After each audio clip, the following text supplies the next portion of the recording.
Part 1. The Sands of War. Setting the stage for El Alamein. October 1942. The harsh, unrelenting desert of western Egypt was about to witness one of the most decisive confrontations of World War II. For over 2 years, this arid stretch of North Africa had become the chessboard for a brutal and fast-moving conflict between the Axis forces led by the Germans and the Allied troops under British command. It all started back in September 1940 when Mussolini, eager to assert Italy's dominance in the region, ordered his forces based in Libya to invade neighboring Egypt. But things didn't go according to plan. The British, though outnumbered and outgunned, struck back fiercely. Within just a few months, by February 1941, they had pushed so far west that nearly half of Libya was under British control. Mussolini's dream of a quick and glorious conquest had turned into an embarrassment. That's when Hitler decided to step in. To the Führer, losing North Africa to the Allies was unacceptable. He dispatched a new German army to the region, an elite force that would become infamous under the command of one of Nazi Germany's most talented generals, Erwin Rommel. Known for his tactical brilliance, Rommel arrived with a single goal to reverse the tide and drive the Allies back out of Libya and eventually Egypt. And for a while it worked. Rommel's leadership sparked a dramatic turnaround. His forces, famously known as the Afrika Korps, began to push the British eastward, launching a lightning-fast counteroffensive. For 8 long months, the port city of Tobruk was besieged, and the Allies were barely holding on. It wasn't until Rommel overreached trying to press deeper into Egypt that momentum shifted again. In December 1941, he was forced to retreat, and the trapped Allied forces in Tobruk were finally liberated. In Britain, the sound of church bells rang out in celebration. But no one thought the war in the desert was over. The following year, 1942, brought another reversal.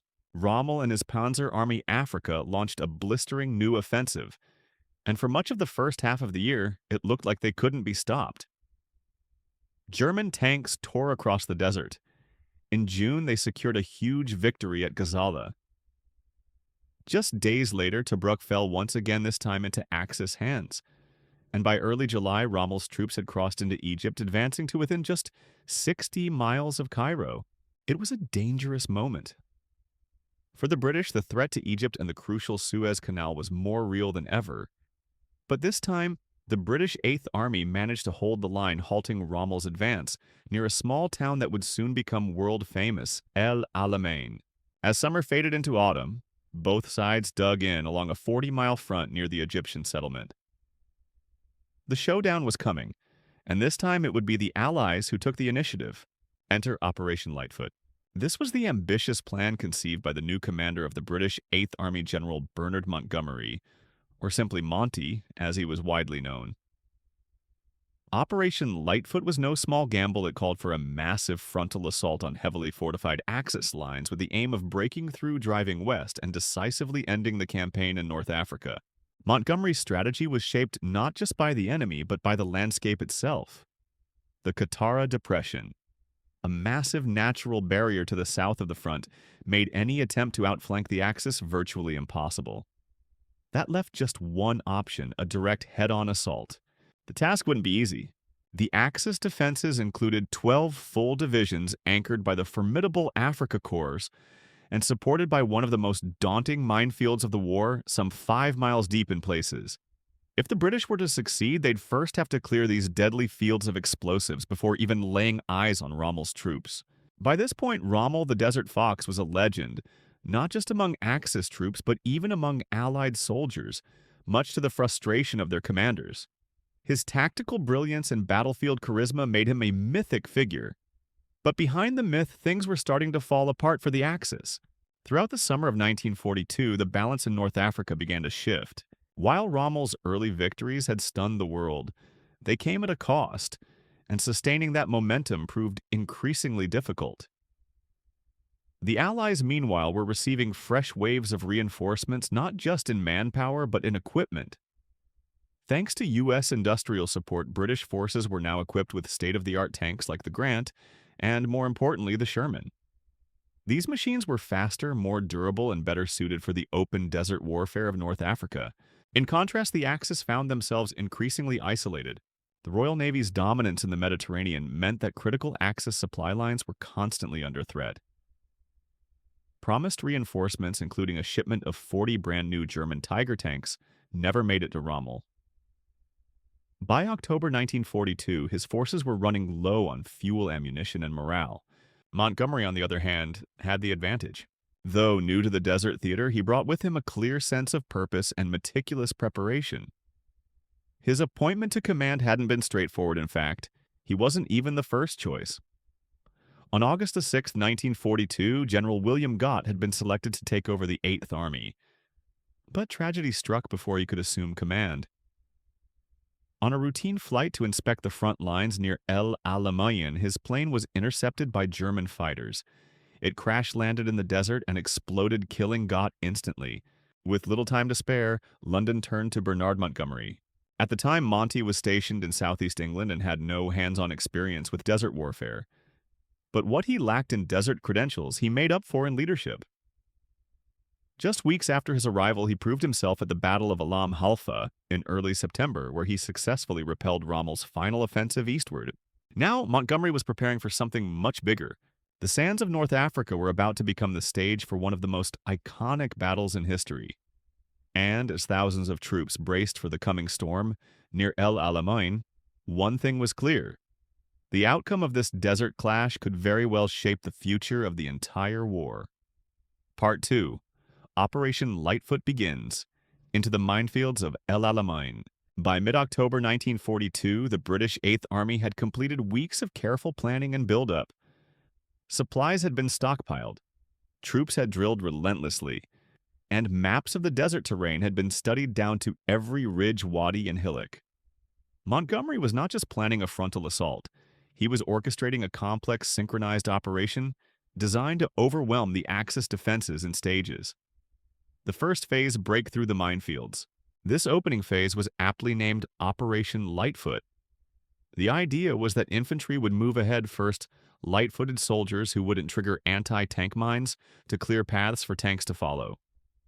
Behind them, armored columns would punch through the cleared corridors and engage the Afrika Korps head-on. But it was far from simple. The Axis minefields were vast and vicious. Nicknamed the Devil's Gardens, they were some of the densest and deadliest in the war, stretching 5 miles deep, laced with anti-tank and anti-personnel explosives, all under the watchful eye of Rommel's gunners. Clearing them would take not only courage, but precise coordination. At exactly 9:40 p.m. on October 23, 1942, the desert lit up with thunder. British artillery, more than 1,000 guns strong, opened fire in one of the largest bombardments of the entire war. The night sky over El Alamein pulsed with fire and sound. Montgomery's men had begun their push. Thousands of shells rained down on the Axis positions, not just to destroy, but to disorient, suppress, and signal the beginning of the offensive. The shelling was relentless, lasting for 5 hours.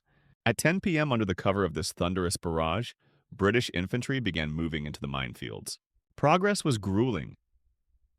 Sappers, specialized engineers, had to crawl forward under fire, probing the sand with bayonets and marking safe paths with white tape or sticks. Every inch forward was paid for in sweat, fear, and blood. The hope was to clear enough of the Devil's Gardens by morning to allow British tanks to roll through. But the minefields weren't the only obstacle.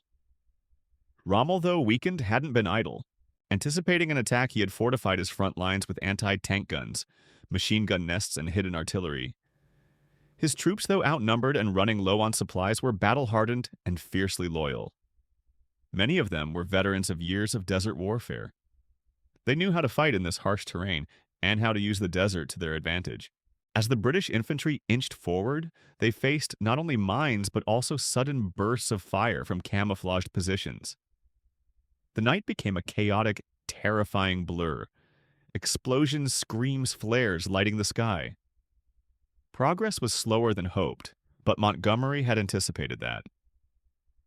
His plan was based on pressure, unrelenting pressure that would grind down Rommel's front line over the course of several days. Meanwhile, Rommel himself wasn't even in North Africa when the battle began. He was back in Germany recovering from illness. Temporary command of Axis forces had fallen to General Georg Stumme, But just hours into the battle, Stuma died reportedly from a heart attack while under fire. The news sent shockwaves through the Axis command. For a crucial 24-hour period, the German and Italian forces were effectively leaderless. By October 25th, Rommel had rushed back to the front. When he arrived, he immediately grasped the scale of the crisis.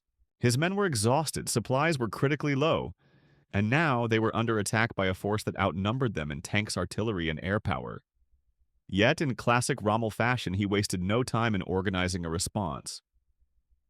He quickly repositioned his reserves, reinforced key areas under pressure, and used every available resource to keep the front from collapsing. But Montgomery wasn't going to let up. Every day, British troops pressed forward. Inch by inch, they widened the breach in the Axis line.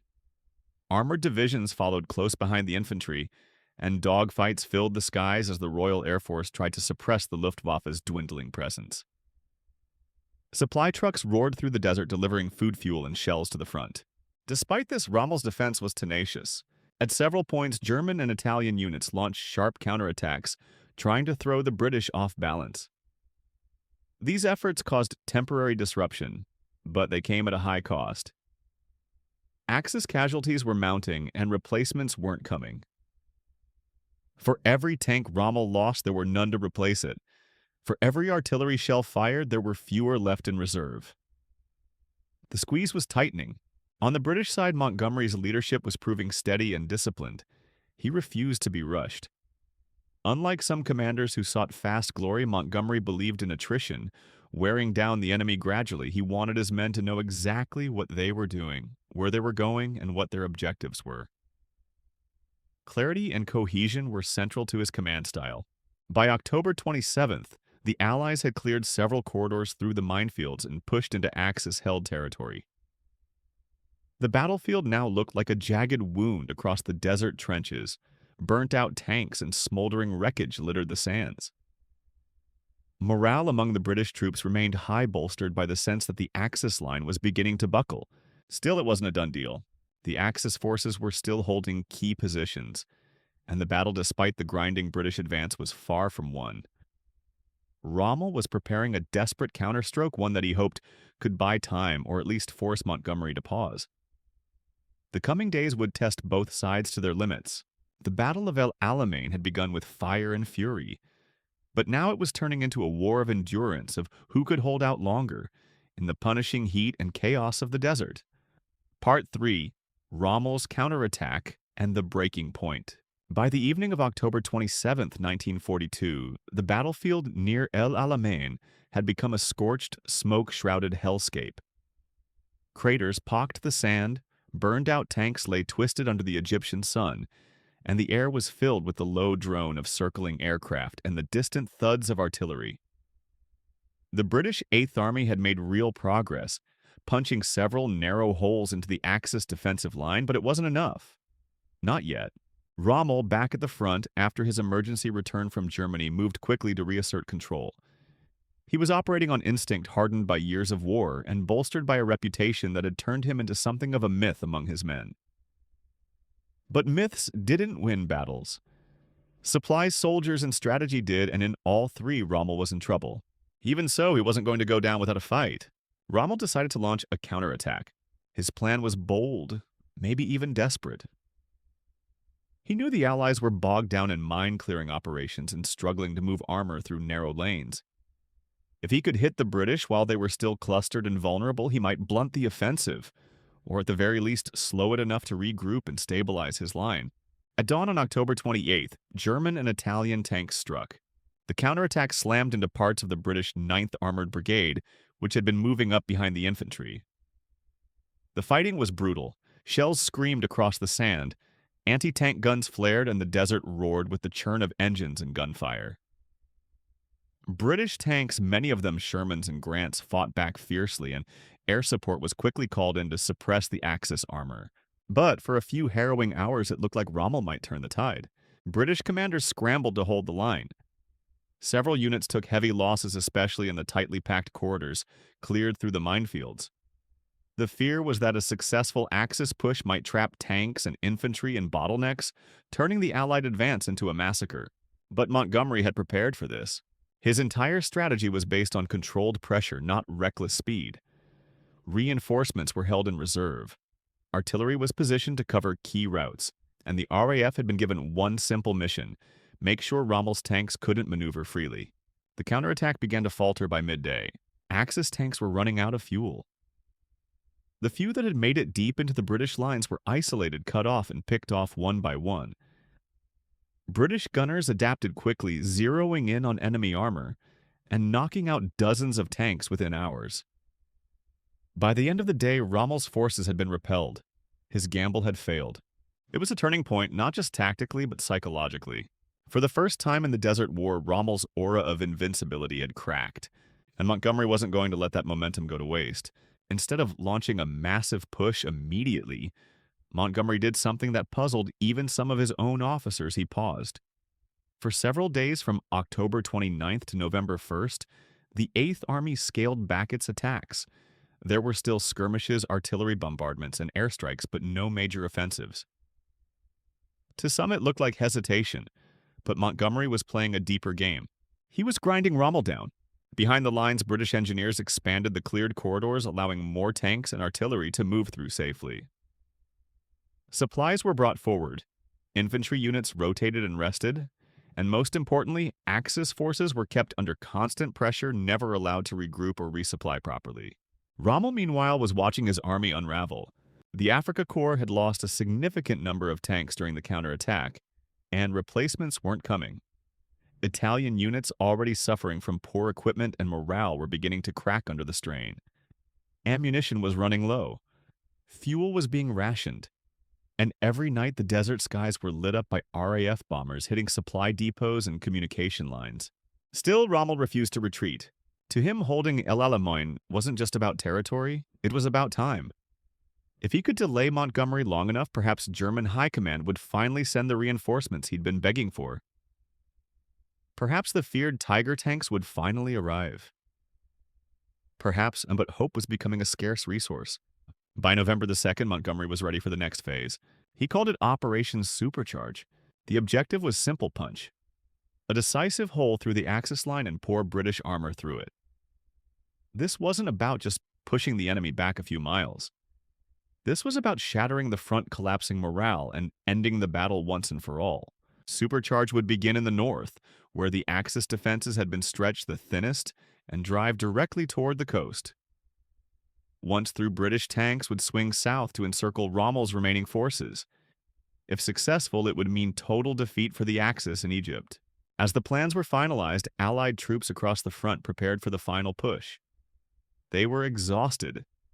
Many had been fighting for weeks in one of the harshest environments imaginable, scorching by day, freezing at night with the ever-present threat of mines, artillery, and air raids. But they also knew victory was within reach. Morale was high. Supplies were flowing, and every soldier could sense that the tide of the war in North Africa was about to turn. They weren't just fighting for sand and strategy anymore, they were fighting for the end of a campaign that had dragged on far too long. In the early hours of November 2nd, the guns began to roar again. Part 4, Operation Supercharge, breaking the Axis line. In the dark early hours of November 2nd, 1942, silence blanketed the desert, broken only by the low rumble of Allied tanks assembling in position. Then, almost without warning, the night erupted with fire. Artillery shells screamed overhead. Explosions lit the dunes like flashes of lightning.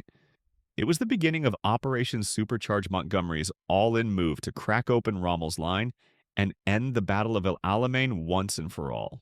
This wasn't just another phase of the campaign. Supercharge was designed as a knockout blow.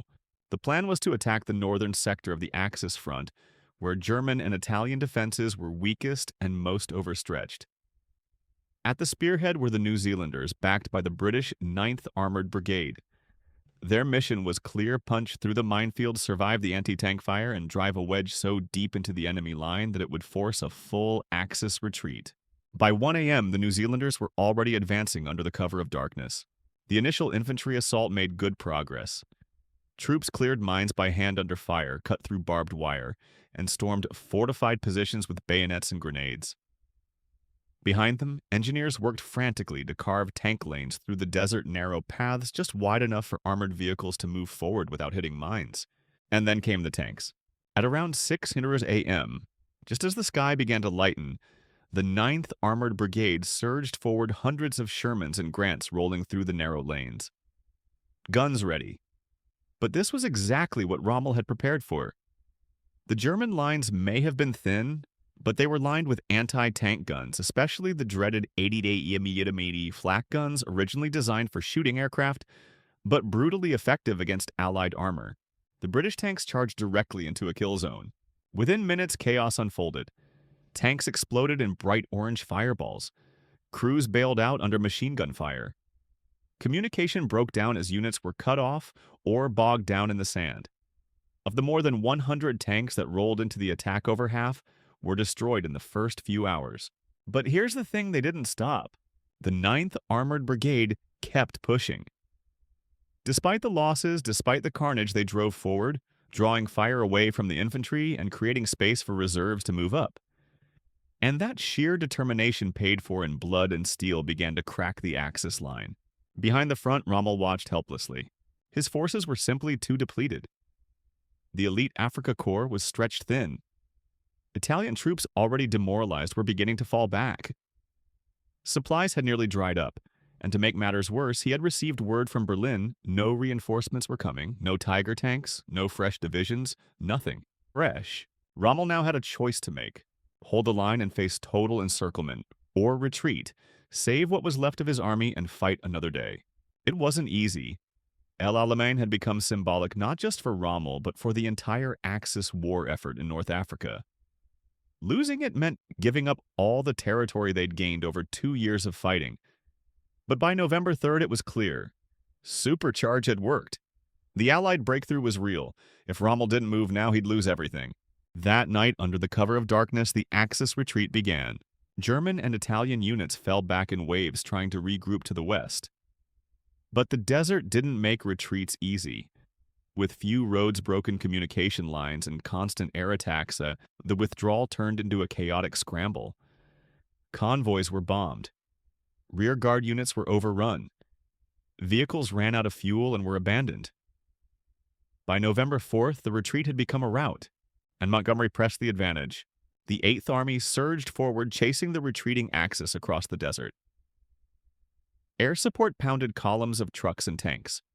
Armored units moved at speed, capturing prisoners and supplies. Town after town fell. German positions were overrun before they could even be fortified. In the aftermath of El Alamein, more than 30,000 Axis soldiers had been killed or captured. Hundreds of tanks and guns had been destroyed.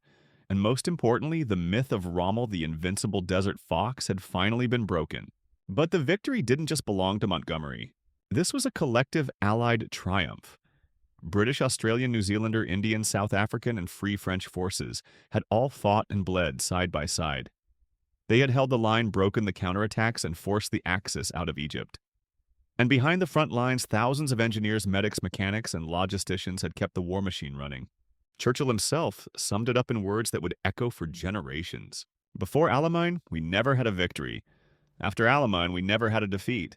The battle was over, but the Desert War was not. Rommel's forces retreated west toward Libya and Tunisia, and Montgomery would follow, determined to drive them out of North Africa entirely. But what had changed at El Alamein was more than geography. It was momentum. For the first time, the Allies had not just stopped the Axis, they had pushed them back, and the world noticed. In the United States, still adjusting to its role in the global war, newspapers hailed El Alamein as a turning point. In the Soviet Union, Stalin congratulated the British for striking a blow that would ease pressure on the Eastern Front. And across Nazi-occupied Europe, hope flickered that perhaps, just perhaps, the tide of war had begun to turn. Part 5. The Great Pursuit. Across North Africa, with the Axis retreat in full motion after El Alamein, the desert once again transformed into a battlefield of movement. This time, though, the momentum belonged entirely to the Allies. Montgomery wasn't about to let Rommel regroup. The Eighth Army pushed forward with relentless determination, moving west along the Mediterranean coast through Mersa Matruh, then on to Sidi Barrani and into Libya. This advance wasn't just strategic, it was symbolic. For 2 years, the Germans and Italians had dominated North Africa. Now, for the first time, they were being chased. And it wasn't just a military pursuit, it was a race against time, fuel, and supply lines. The Axis forces were in disarray. They had left behind large amounts of equipment and wounded. Morale was crumbling. Italian divisions especially had suffered immense losses and could barely keep up with the retreat. Many soldiers were hungry, exhausted, and demoralized. Desertion began to spike. Vehicles ran out of fuel and were abandoned. German command was struggling to maintain order as Allied aircraft constantly harassed their columns from above. Meanwhile, the Allies were learning how to capitalize on their new advantages. Air superiority was one of the biggest game changers. The Royal Air Force and Allied squadrons controlled the skies. Every time the Axis tried to regroup or resupply, Allied bombers and fighter planes would strike. Rommel's supply convoys were decimated. Fuel became precious. Even his remaining tanks, what few were still operational, were running dry in the middle of the desert. By November 23rd, the 8th Army had reached Benghazi, a critical Axis port in Libya. Just a few months earlier, Rommel had relied on ports like Benghazi and Tripoli to bring in reinforcements and ammunition. Now those supply lines were shattered. As Allied forces closed and Axis troops abandoned Benghazi and continued their westward flight toward Tunisia, Rommel had no choice. He ordered a full retreat to the Mareth Line, an old French defensive line near the Tunisian border, that would become his next stand. If the Axis could hold Tunisia, perhaps they could turn the tide once more. But that hope was fading fast. At the same time, another hammer blow was falling, this time from the west.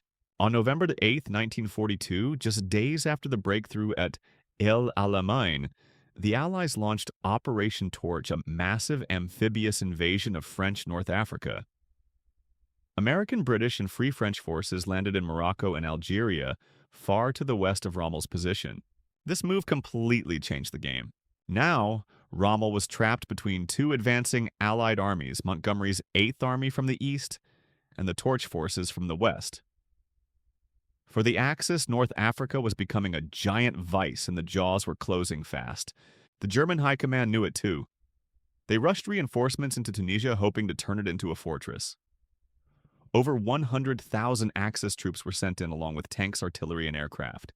Hitler was determined to hold Tunisia at all costs. But every soldier and weapon that landed there was another drain on Germany's already stretched resources. As Montgomery advanced across Libya, he wasn't just fighting battles, he was rewriting how desert warfare worked. His logistics were meticulous. Supply depots moved with the front. Engineers repaired roads and built makeshift airstrips overnight. Medical teams and field hospitals were kept close to the action. The 8th Army became a mobile force of precision and endurance. In late December 1942, Tripoli, the capital of Italian Libya, became the next major objective. Rommel's forces, knowing they couldn't hold it, prepared for a strategic withdrawal. The city was bombed, critical infrastructure destroyed to deny its use to the Allies. But by late January 1943, the 8th Army marched triumphantly into Tripoli. The capture of this key city marked the end of Axis control in Libya. What Mussolini had once dreamed would be the cornerstone of a new Roman Empire in Africa had now become a graveyard of ambitions. And the victory wasn't just military, it was deeply political. Churchill flew to Tripoli in person to congratulate the troops. He stood beside Montgomery on a raised platform and addressed the 8th Army.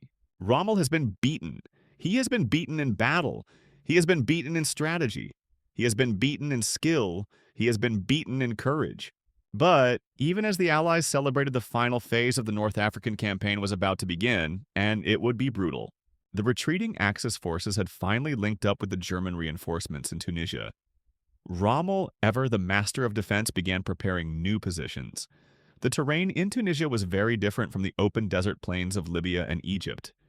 Here, mountain ranges, narrow passes, and olive groves provided natural defenses. It was a defender's dream and an attacker's nightmare. The Allies would have to fight not just the enemy, but the land itself. In February 1943, the fighting in Tunisia intensified. The Germans launched a surprise attack at the Kasserine Pass, one of the first major engagements for American troops in the war. It was a hard lesson for the U.S. Army. Poor coordination, inexperience, and underestimating Rommel's tactical genius led to a temporary German victory. American forces were pushed back, suffering heavy casualties. But the setback didn't last long.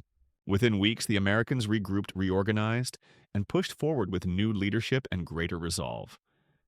The Allies continued their slow but steady advance into Tunisia, tightening the noose. Back in Germany, the propaganda machine tried to spin the events as temporary setbacks.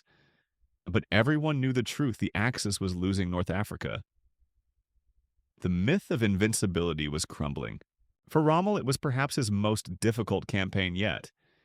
He had fought brilliantly, sometimes even brilliantly enough to overcome impossible odds, but now logistics numbers and global strategy were against him. By March 1943, the end was in sight. Part 6. The final collapse in Tunisia. By early March 1943, the North African campaign was approaching its dramatic finale.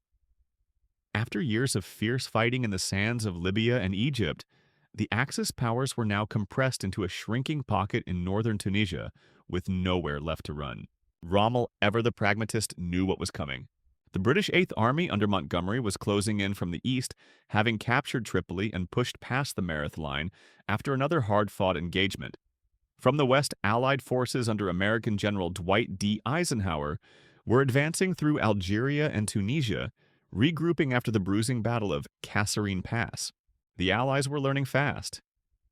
American troops, initially inexperienced in large-scale warfare, were now battle-hardened. The command structure was improved, logistics tightened, and cooperation with British and Free French forces strengthened.